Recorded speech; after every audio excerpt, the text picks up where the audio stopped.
If you're thinking about buying a turbo on eBay, you're officially in high-risk, high-reward territory.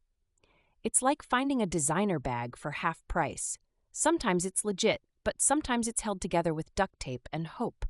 A lot of people go for eBay turbos because they're cheap, like crazy cheap.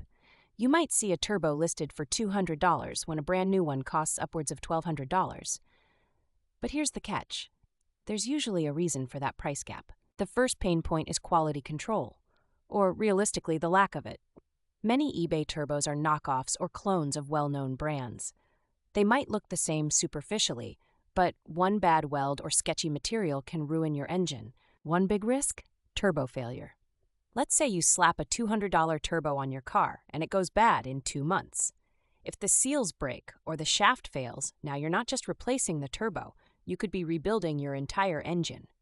If you still want to take the plunge, step 1 is checking the seller's reviews. Aim for sellers with at least 98% positive feedback.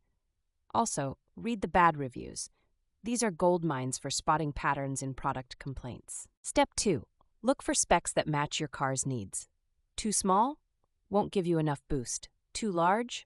You'll deal with turbo lag. It's like buying shoes. The wrong size makes the whole situation useless. A hidden pain point is the warranty, or again, the lack of one.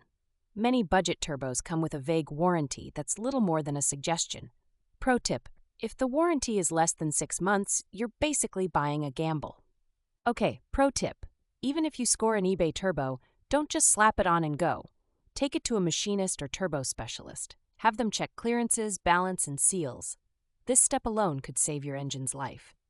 Another overlooked problem: packaging. I've seen eBay turbos shipped in flimsy boxes with zero padding. Imagine tiny shards of metal from shipping damage making their way into your car. Yeah, that's a nightmare. If you're on a shoestring budget, eBay can work, but you'll need to do your own homework. Check for leaks, install a new oil feed line, and make sure your car's tune matches the turbo specs perfectly. And don't forget the peripherals.